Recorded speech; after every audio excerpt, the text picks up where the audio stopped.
Hi guys, welcome to another video by Life Science Exam Notification channel. This video is the part 7 of Molecular Biology course.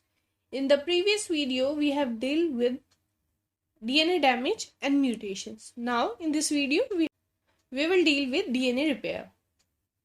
So, starting with DNA repair introduction. DNA repair prevents the time-dependent erosion of the genome. DNA repair क्या करता है, जो हमारा time के साथ साथ genome का जो हमारा चेंजेस हो रहे हैं और जो हमारे हार्मफुल चेंजेस है या फिर जो जीनोम में प्रॉब्लम्स आ रही है उसको प्रिवेंट करता है. The DNA repair system detects and coordinates a response to such onslaught affecting measures to prevent cell death. DNA repair system क्या करता है, वो डिटेक्ट करता है और कोऑर्डिनेट करता है ऐसे प्रॉब्लम्स के साथ और प्रिवेंट करता है सेल डेथ को, रिमूव करता है कैंसर सेल को हमारे बॉडी सिस्टम से. कुछ जीनोम केयर टेकर प्रोटीन्स होते हैं जो कि मेंटेन करते हैं इंटीग्रिटी डीएनए की. इंटीग्रिटी मतलब डीएनए को एज इट इज रखना उनकी ओरिजिनल फॉर्म में, और उसमें जितने भी हार्मफुल चेंजेस हो रहे हैं या फिर उसमें जितने चेंजेस हो रहे हैं उसको प्रिवेंट करना. प्रोटेक्टिंग अस फ्रॉम कैंसर, हमें कैंसर से प्रोटेक्ट करते हैं और अदर एजिंग रिलेटेड डिसीजेस, और हमारे इम्यून सिस्टम को हेल्दी रखता है. और मोर इम्पोर्टेंटली जो हमारे जीन्स है जो कि पास ऑन होने नेक्स्ट जनरेशन में, उनको भी सेफ गार्ड करता है, उनको भी प्रिजर्व करता है. So these are the functions of DNA repair. Responses due to DNA damage. अब डीएनए डैमेज हो रहा है तो उसकी वजह से हमारे कौन कौन से रेस्पॉन्सेज होंगे. सो अगर हमारा डीएनए डैमेज होगा तो हमारा एक रिस्पॉन्स हो सकता है कि स्टॉप सेल साइकिल और cell growth. Cell cycle stop हो जाए और सेल ग्रोथ रुक जाए, जिसकी वजह से सेल को जो है रिपेयर कर लिए टाइम मिल जाएगा. Second response could be apoptosis. क्या होगा, सेल की डेथ हो जाएगी डीएनए डैमेज की वजह से, और अपोप्टोसिस होगा तो प्रिवेंट कैंसर प्रिवेंट हो जाएगा, अनकंट्रोल डिवीजन नहीं होगा सेल का, या फिर कोई ऐसा हार्मफुल चेंजेस जो आए हैं उनको अपोप्टोसिस के थ्रू रिमूव कर दिया जाएगा, सेल को ही रिमूव कर दिया जाएगा उसको. ठीक है. Third DNA damage response is activate perform DNA repair. DNA repair हो सकता है. अब डीएनए रिपेयर दो तरह से हो सकता है, error free repair and error prone repair. ठीक है. Next, these are the basic steps involved in DNA repair system. First is recognition. सबसे पहले जो हमारा डीएनए में डैमेज हुआ है उसको रिकॉग्नाइजेशन होगा. रिकॉग्नाइजेशन के बाद वहां पे फॉस्फोडाइस्टर बॉन्ड ब्रेक होगा. फॉस्फोडाइस्टर बॉन्ड दो न्यूक्लियोटाइड के बीच में होता है. फिर जो नाइट्रोजनस बेस है या फिर न्यूक्लियोटाइड, उसका रिमूवल होगा. उसके बाद वहां पे गैप क्रिएट हो जाएगा न्यूक्लियोटाइड रिमूवल के बाद, उसको फिल करा जाएगा डीएनए पॉलीमरेज के थ्रू. डीएनए पॉलीमरेज वहां पे करेक्ट न्यूक्लियोटाइड लगाएगा through it's 5' to 3' polymerase activity. Then sealing of gap by DNA ligase. So these are the 5 points that are involved in basic repair mechanism.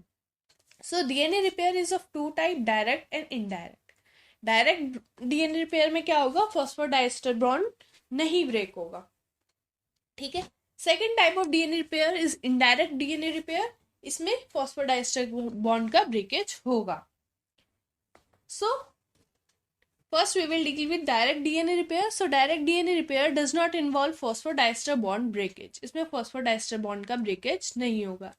In direct repair nucleotide are not replaced. Nucleotide का replacement नहीं होता है, लेकिन उनका original structure को restore किया जाता है. मगर जैसे कि अगर हमारा कोई भी है कीटो ग्रुप हट गया है किसी पायरिमिडीन बेस से, तो हम उसको करेक्ट स्ट्रक्चर में ले आएंगे.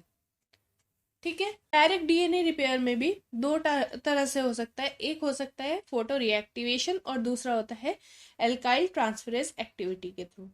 सो first we will deal with photo reactivation. Photo reactivation मैंने आपको इसके प्रीवियस लेक्चर में भी पढ़ाया है, एंड वो मैंने आपको पढ़ाया है इंड्यूस म्यूटेशन के अंदर, जहाँ पे हमारा एक म्यूटेशन था यूवीबी लाइट, जो कि हमारा फिजिकल म्यूटेशन था और वो थायमिन डायमर बना रहा था. सो थायमिन डायमर बनना हमारा जो था डीएनए डैमेज था, उसके बाद हमारा अगर इसको रिपेयर करना है तो हमारा फोटो रिएक्टिवेशन से होता है। फोटो रिएक्टिवेशन में एक एंजाइम आता है फोटोलाइज। ये फोटोलाइज थायमिन डाइमर को ब्रेक कराएगा और in the presence of visible light और उसको फोटो रिएक्टिवेट करेगा, नॉर्मल स्ट्रक्चर में ले आएगा। So the same thing is mention here. E. coli and some eukaryotic cell possess an enzyme called photolyase, ठीक है, which uses energy captured from light।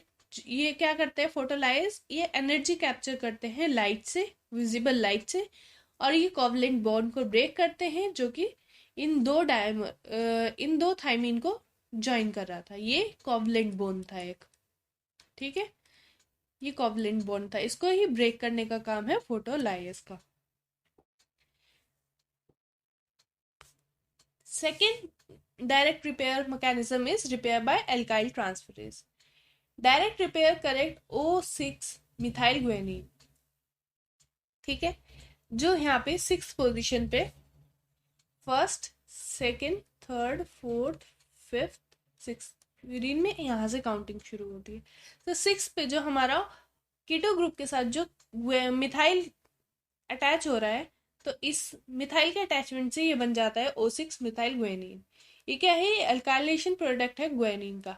क्या हो रहा है, ग्वेनिन पे एक एल्काइल ग्रुप लग रहा है, एल्काइल ग्रुप इज मिथाइल, ठीक है, और ये पेयर कर रहा है एडिनिन के साथ, ठीक है, ठीक है, तो जिसकी वजह से GC2TA ट्रांसवर्जन हो जाता है।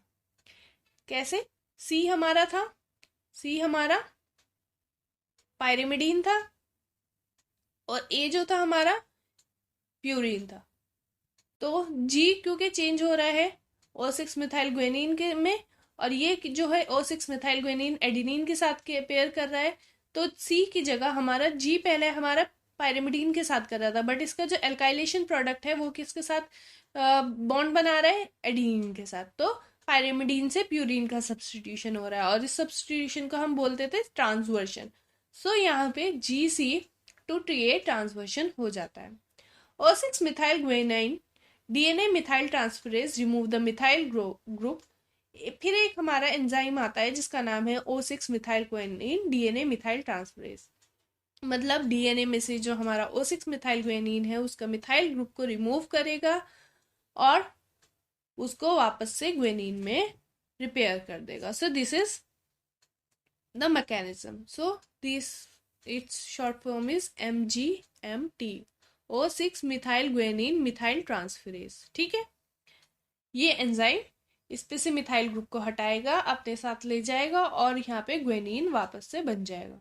और ये जो मिथाइल फिर अपने साथ ये CH3 को अटैच कर लेता है और ये मिथाइल सिस्टीन बन जाता है और ये फिर डिग्रेड हो जाता है जाके, ठीक है। ये हमारा डायरेक्ट रिपेयर मैकेनिज्म हो गया। अब हमारा आता है base excision repair. Base excision repair में क्या होता है, बेस एक्सcision रिपेयर जैसे कि हमें पता चल रहा है कि बेस का रिमूवल हो रहा है, सो पढ़ते हैं। इन बेस एक्सcision एन एबनॉर्मल और chemically modified base is removed. कैसा, एक या तो कोई एबनॉर्मल बेस अटैच हो गया होगा या फिर कोई केमिकली मॉडिफाइड बेस होगा, जैसे कि हमारा वहाँ पे ग्वेनिन पे मिथाइल ग्रुप अटैच हो रहा था, सो वो भी एक केमिकली मॉडिफाइड बेस था, तो उसका रिमूवल हो जाता है यहाँ पे। वहाँ पे रिमूवल नहीं हो रहा था, वहाँ पे क्या हो रहा था, डायरेक्ट रिपेयर में उसका रिस्टोरेशन हो रहा था, बट यहाँ पे रिमूवल हो जाएगा। Base excision repair involve DNA glycosylases. इसमें क्या होता है, इसमें एक एंजाइम यूज होता है DNA glycosylases that recognize abnormal bases, और ये एंजाइम जो है एबनॉर्मल बेसिस को रिकॉग्नाइज करेगा।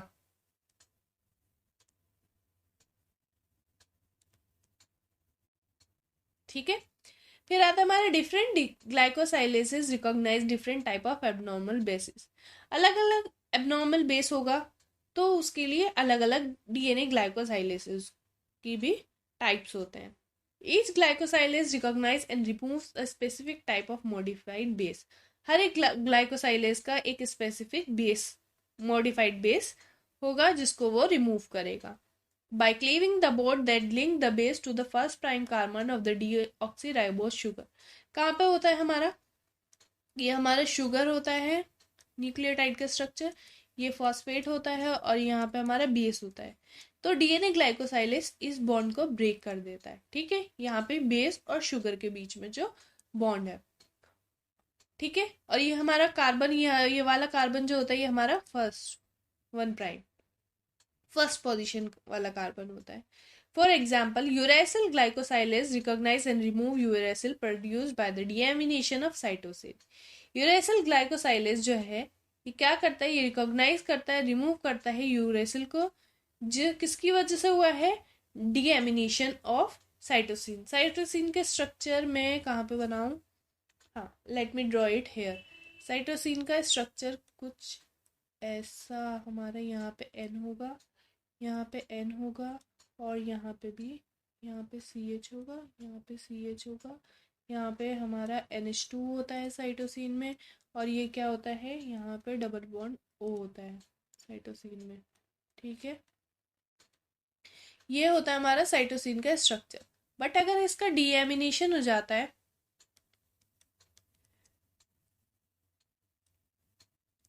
डीएमिनेशन मतलब removal of amino group, so amine group जो है रिमूव हो जाएगा। अमाइन ग्रुप रिमूव होने की वजह से ये स्ट्रक्चर आ जाएगा, सॉरी यहाँ पे डबल बॉन्ड लगना था, आई फॉरगॉट। सो ये स्ट्रक्चर बन जाता है हमारा, यूरेसिल में कन्वर्ट हो जाता है इस अमाइनो बॉन्ड के ब्रेक वजह से, अमाइन ग्रुप के रिमूवल की वजह से, और ये बन जाता है यूरेसिल। किससे, सॉरी,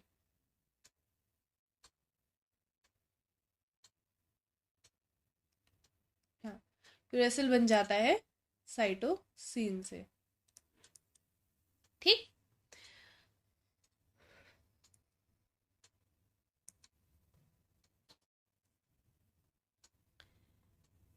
नेक्स्ट इज, हम वही देख रहे हैं कि कैसे कैसे हमारा हो रहा था बेस एक्सcision रिपेयर। सबसे पहले हम क्या देखेंगे, सबसे पहले ये हमारा यहाँ पे ड्यूप्लेक्स बन रहा है यू का जी के साथ। कौन सा वाला इस बात कर रहे हैं हम, इसकी बात कर रहे हैं। ये यहाँ पे यू जो है ये जी के साथ पेयर कर रहा है, बट यू तो हमारा डीएनए में होता ही नहीं है, यू की जगह हमारा जी, जी हमारा रिमूव ओरिजिनल है डीएनए का, सो इसकी जगह हमारा क्या आना चाहिए था, सी आना चाहिए था यू की जगह, बट यहाँ पे यू है, तो ये मिसमैच है।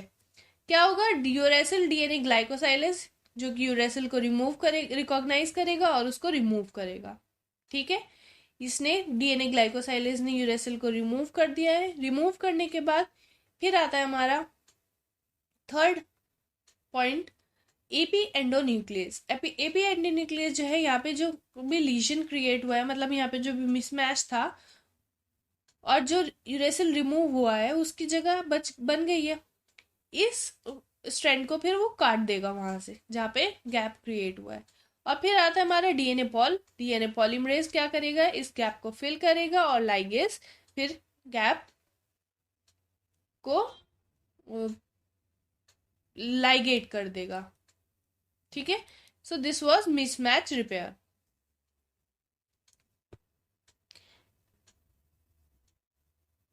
Same thing is mentioned here, nucleotide किससे बनना होता है, शुगर, फॉस्फेट और बेस, मैंने आपको बताया अभी। तो इसमें क्या होगा, डीएनए ग्लाइकोसाइलेज इस बेस को रिमूव कर देता है, और यहाँ पे एपी साइड क्रिएट हो जाती है। फिर एपी साइड मतलब ये एम्प्टी साइड होती है कुछ।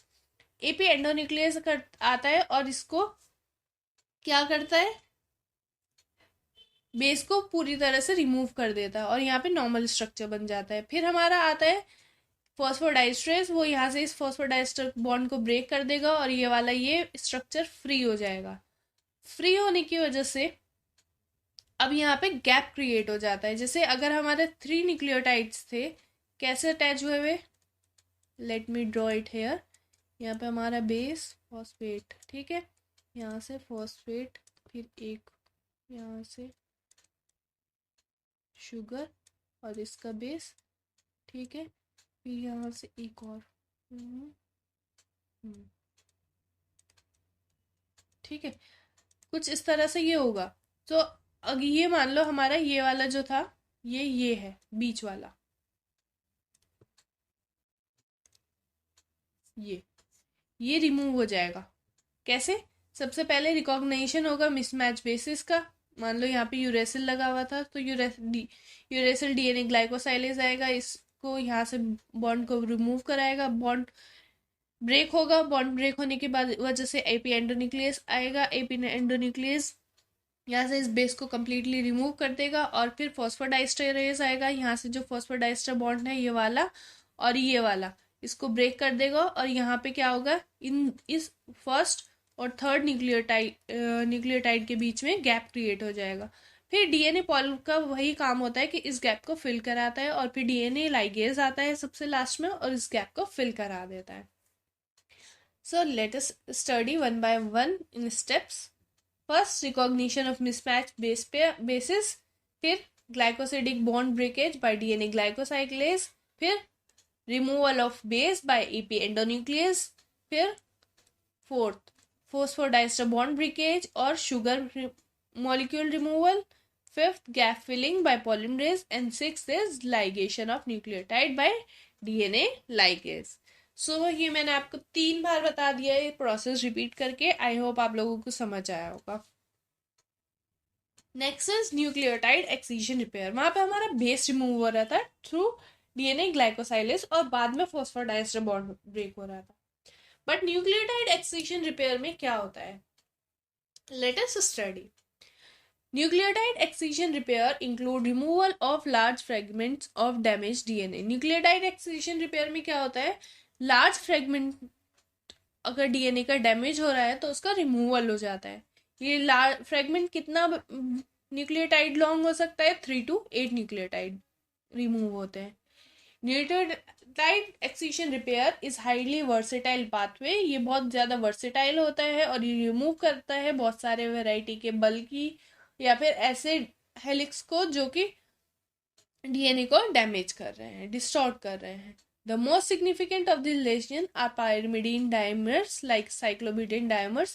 इन लेजेंस में इन जो प्रॉब्लम्स क्रिएट हो रही हैं इनमें ये आते हैं, जैसे पायरिमिडीन का डाइमर, जैसे हमने थाइमिन का पढ़ा था, लाइक साइक्लोब्यूटेन डाइमर्स एंड से फॉर फोटो प्रोडक्ट्स, या फिर फोटो प्रोडक्ट्स भी हो सकते हैं जो कि यूवी लाइट से प्रोड्यूस हो रहे थे। यूवी लाइट से थाइमिन डाइमर भी बन रहा था।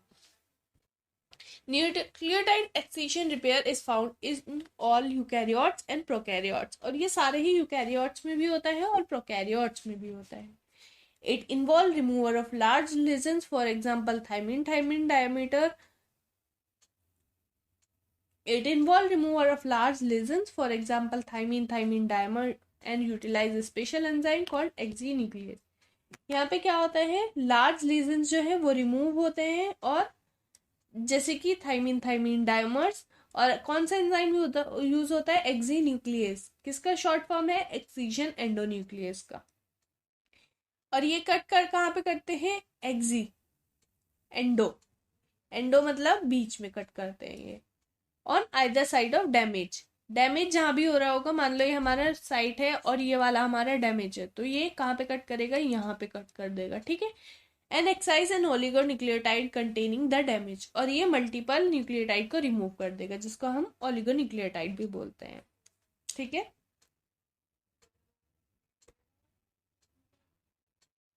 सो these steps are also mention here. DNA damage है, न्यूक्लियोटाइड एक्सीजन रिपेयर के बारे में हम पढ़ते हैं। डीएनए में डैमेज हुआ, ये लेजन क्रिएट हुआ, यहाँ पे ये डाइमर बन रहा है, ये हमारा जो अटैच है ये डाइमर को दिखा रहा है।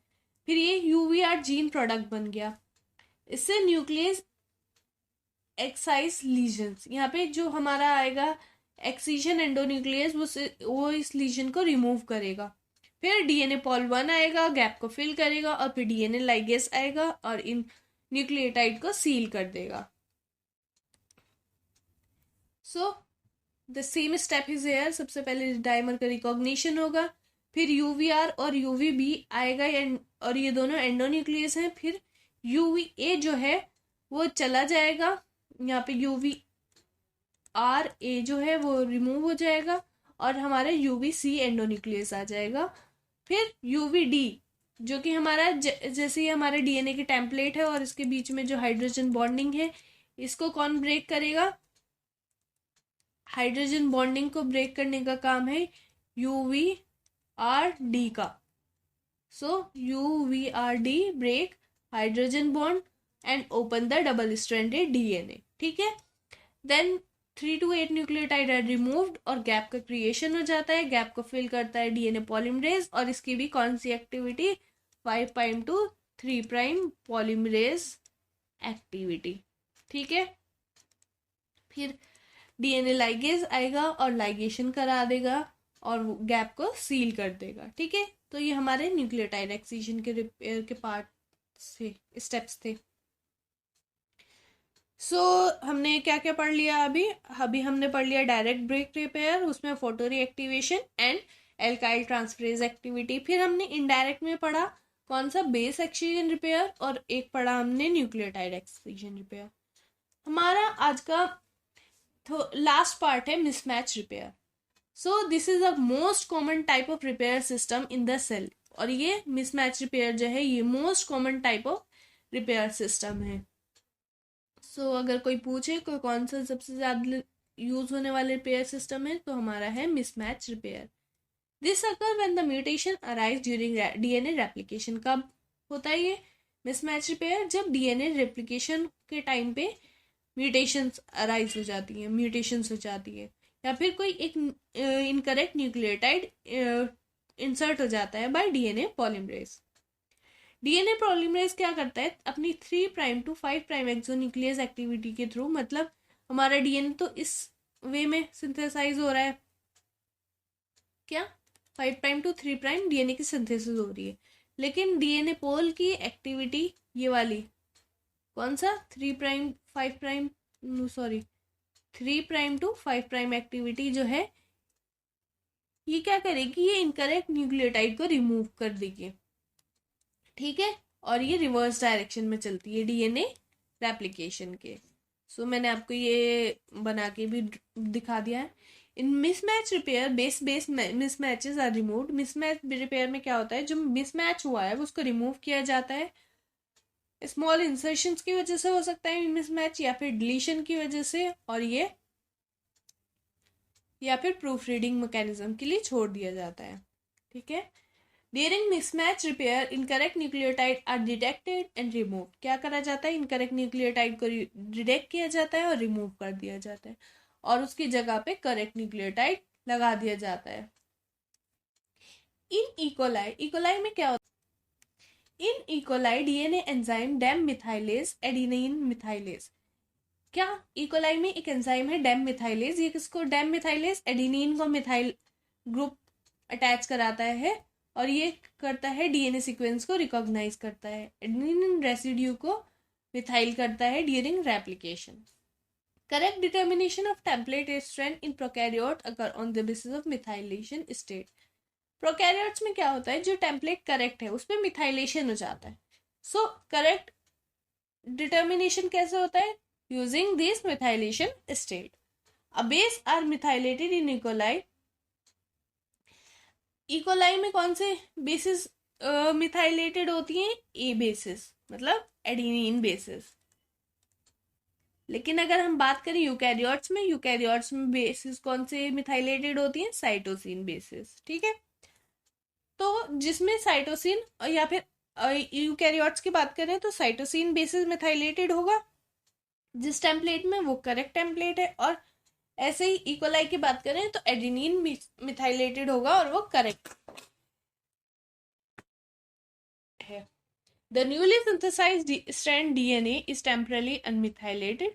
जो न्यूली सिंथेसाइज्ड डीएनए होता है वो टेम्परली अनमिथाइलेटेड होता है, जिसकी वजह से हम न्यूली सिंथेसाइज्ड और जो हमारा ओल्ड टेम्पलेट है उसमें डिफरेंस कर सकते हैं, और हम पता लगा सकते हैं कि मिसमैच कौन से वाले टेम्पलेट में हुआ है और किसको हमें ठीक करना है। तो हम न्यूली सिंथेसाइज को ही ठीक करेंगे।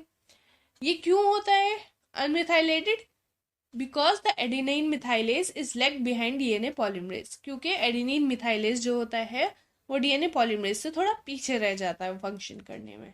डीएनए पॉलीमरेज आगे आगे काम करता जाता है और एडिनिन मिथाइलेज पीछे से आता है, तो न्यू स्ट्रैंड जो होता है वो इतनी जल्दी मिथाइलेटेड नहीं हुआ होता है। मिसमैच रिपेयर में हम अगर बात करें तो हमारे 3 एंजाइम्स होते हैं basically, mute, S, mute L and mute H। ठीक है, सबसे पहले म्यूट S जो होता है ये स्कैन करता है डीएनए को, और जहाँ पे ये इनकरेक्ट मिसमैच होता है वहाँ पे जाके ये बाइंड हो जाता है। ये डाइमर की फॉर्म में होता है, म्यूट एस डाइमर की फॉर्म में होता है। यहाँ पे ये जहाँ पे मिसमैच था वहाँ पे बाइंड हो गया। फिर म्यूट एल आता है, म्यूट एल का डाइमर इस म्यूट एस के डाइमर पे बाइंड करता है। ठीक है, ये बाइंड करा, फिर आता है हमारा म्यूट एच। म्यूट एच जो है हमारा इस मिसमैच वाले जो हमारा टेम्पलेट है उस पर निक क्रिएट करेगा। निक क्रिएट करने के बाद फिर हमारा पॉलीमरेज आता है और हमारा लाइगेज आता है, और ये इसको गैप को फिल करते हैं और लाइगेट करा के मिसमैच जो होता है हमारा रिपेयर हो जाता है। तो तीन ये जो एंजाइम्स है इनका फंक्शन होता है। म्यूट एस रिकॉग्नाइज करेगा, म्यूट एल और जो है वो भी रिकॉग्नाइज करता है, म्यूट एस रिकॉग्नाइज करके बाइंड हो जाता है, म्यूट एल फिर बाद में आता है, और एच की एक्टिविटी जो है ये निक क्रिएट करता है और ये हेलिकेज की एक्टिविटी रखता है। ठीक है, this is theory part of this mut S, mut L and mut H protein. So मैंने अभी आपको बता दिया with the help of a diagram. Now we will read about it. Prior to methylation of new strand जब methylate होने से पहले जो रिपेयर एंजाइम होते हैं वो मिसमैच को रिकॉग्नाइज कर लेते हैं इस अनमिथाइलेटेड डॉट स्ट्रैंड में। ठीक है, क्योंकि अनमिथाइलेटेड क्यों नहीं होता है, क्योंकि जो हमारा मिथाइलेज है वो पीछे रह जाता है, पॉलीमरेज आगे चला जाता है। Mismatch is highly conserve process, ये बहुत कंजर्व होता है और सिमिलर होता है फ्रॉम प्रोकैरियोट्स टू यूकैरियोट्स, मतलब सारे प्रोकैरियोट्स में एक जैसा होगा और सारे यूकैरियोट्स में एक जैसा। इन इकोलाई में क्या होता है, तीन प्रोटीन जो होते हैं वो असेंशियल होते हैं इस मिसमैच को डिटेक्ट करने के लिए और रिपेयर करने के लिए। और वो तीन प्रोटीन कौन कौन से हैं, S, mut L and mut H. Bacterial protein mute S जो है वो रिकॉग्नाइज करता है मिसमैच बेसिस को न्यू स्ट्रैंड में, और क्या करता है, म्यूट एस और इनकरेक्ट बेसिस जो होता है उनका एक कॉम्प्लेक्स बन जाता है। फिर ये क्या करते हैं, ये म्यूट एल को रूट करते हैं और एक फिर अनदर प्रिपेयर प्रोटीन आता है, और ये म्यूट एल जो है ये दूसरा रिपेयर प्रोटीन है और एक्टिवेट कर देता है म्यूट एच को। म्यूट एच का फंक्शन है एंडोन्यूक्लियस, और ये म्यूट एच जो है निक क्रिएट करता है अनमिथाइलेटेड डीएनए के स्ट्रैंड में through 5 prime to 3 prime to the mismatch. इसके बाद अनवाइंडिंग होती है हेलिकेज के थ्रू। हेलिकेज का काम करता है यूवीआरडी, सॉरी मैंने वहां पे म्यूट एच को ही हेलिकेज का भी बोल दिया था, बट यूवीआरडी ये हेलिकेज का फंक्शन करता है and cause a degradation by an exonuclease at the DNA strand, और डिग्रेडेशन कराता है एक्सोन्यूक्लियस के थ्रू नेक डीएनए स्ट्रैंड पे until the region of mismatch is reach, जब तक मिसमैच का रीजन जो होता है वो वहां तक ना पहुंच जाए ये अनबाइंड करता हुआ डीएनए को। ठीक है, finally DNA polymerase 3 fill the gap जो कि एक्सोन्यूक्लियस ने क्रिएट करा है, और फिर उसको करेक्ट स्ट्रैंड की हेल्प से उसको फिल करा देता है। DNA ligase then seal the gap, और फिर उसकी वजह से क्या होता है, मिसमैच बेस पेयर जो होते हैं वो रिप्लेस हो जाते हैं विद करेक्टली बेस। ठीक है, so this was the complete process of mismatch. So guys, if you like these lectures, please do subscribe to my channel, please like the video and also share it with your friends. They will also be helped by these videos, and I hope you understand these lectures. If you want the PDF of these lectures, you can download it from my Telegram channel. I will share there as soon as possible within 1 or 2 days. Thank you so much.